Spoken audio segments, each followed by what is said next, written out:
How's it going, everybody? For today's beer review, we're going to be taking a look at Great Divide Brewing Company's Espresso Oak Aged Yeti, an Imperial Stout.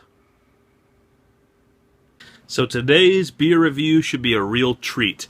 This is Espresso Oak Aged Yeti, which is an Imperial Stout series by the Great Divide Brewing Company.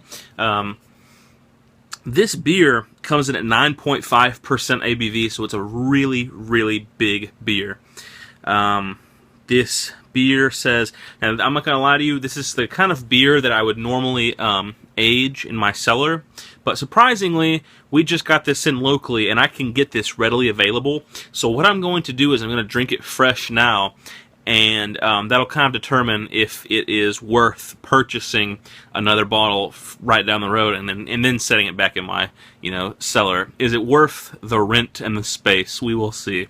So this one was bottled on January 7th of 2015. So I mean, this thing is barely a month old. Actually, it's right at 1 month old. So very, very fresh is how we're going to be drinking this one. It says it is a stout aged on oak chips with coffee added. And the commercial description over here says a generous infusion of Denver's own Pablo's Espresso adds yet another layer of complexity to this beer, combining with the vanilla oak character, intense roasty maltiness, and bold hop profile to create a whole new breed of mythical creature. It's official. You can now have Yeti with breakfast. And they also have some suggested food pairings written down here on the label, which are chorizo breakfast burritos, potato hash, Danish blue, cinnamon donuts with cream anglaise, and vanilla bean ice cream. I don't really know if that's a breakfast dish per se, but we'll let it slide. Now, what's interesting is they didn't mention it anywhere on the bottle, but if you read the description of this beer on Beer Advocate, they talk about how there's just a slight bit of cayenne pepper added to this beer to give it just a little bit of heat. And it's probably not going to happen, but I'm hoping this is reminiscent of Stone's Shokavezza, where they had like that kind of red pepper chocolate stout sort of thing going on. Man, that was amazing. So actually, this beer is probably the perfect temperature. It is just slightly chilled. I'm going to be drinking it out of my Duvel branded brandy snifter style kind of glass.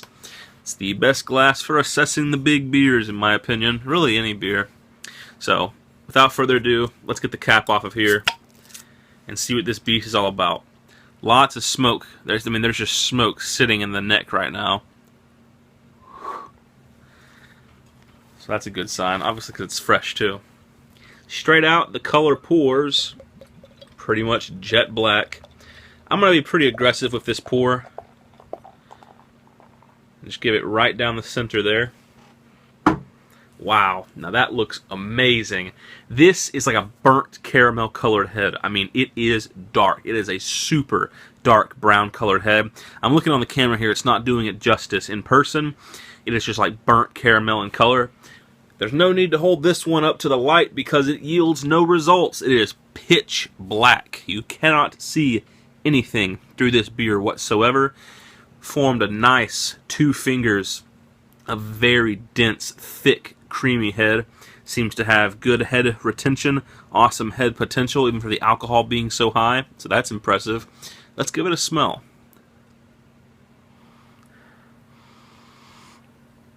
Lots of fresh ground or coffee grit, black coffee notes. There are some subtle things like vanilla, probably due in part to the oak aging of it. Lots of malts. Light touches of very dark chocolate, but the chocolate is not super pronounced. It's really, the focus is on that espresso. There actually is a very slight, mild spiciness to it as well. Like a true heat spiciness. Not like a chai latte spiciness. This is like pepper spiciness, like a red pepper spiciness.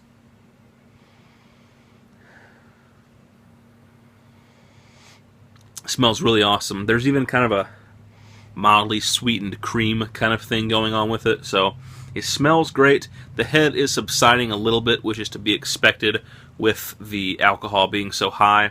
Seems to have pretty solid lacing. Let's give it a taste and see what it's all about.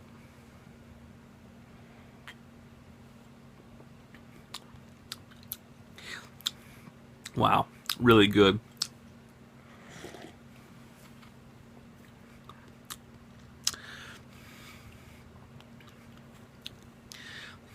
There is, I suppose, just the tiniest touch of spice to it, but it's not enough to stand out. It's really just blending with the coffee, which is obviously something they intended.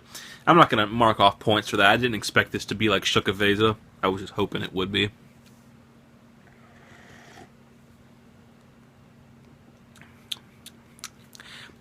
Awesome. Medium sweet chocolate malt.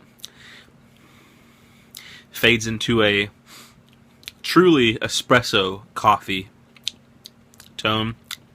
Bits of vanilla.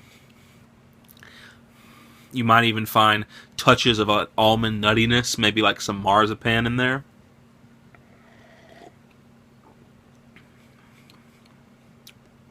Oh man, that is good. So, it is, yes, definitely a coffee-oriented stout, but it's a lighter coffee. It's not super heavy and tiring to the palate like, say, a Founder's Breakfast Stout is. Yes, definitely could be a breakfast coffee substitute for sure. But it's also drinkable standalone. Man, that's good.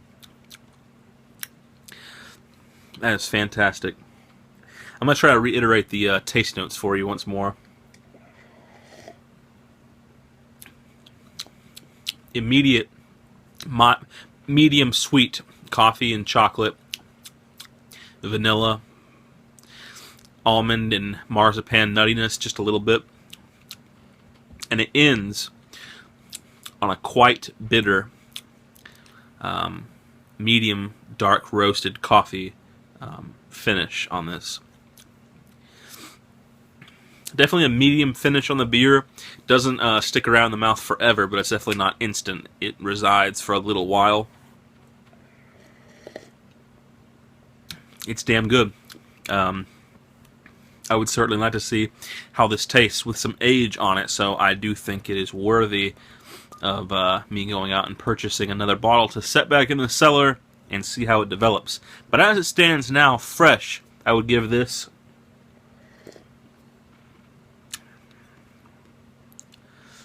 I would give it about a 95 in the style, and for me also, a 95 overall. It's very, very good. One way I could improve it, I think,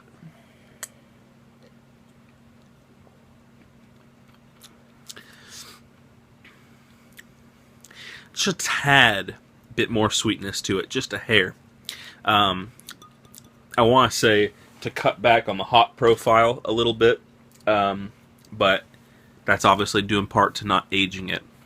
And that's where I think the big key point is on aging this beer, is killing off that hop profile so it's just full-on maltiness.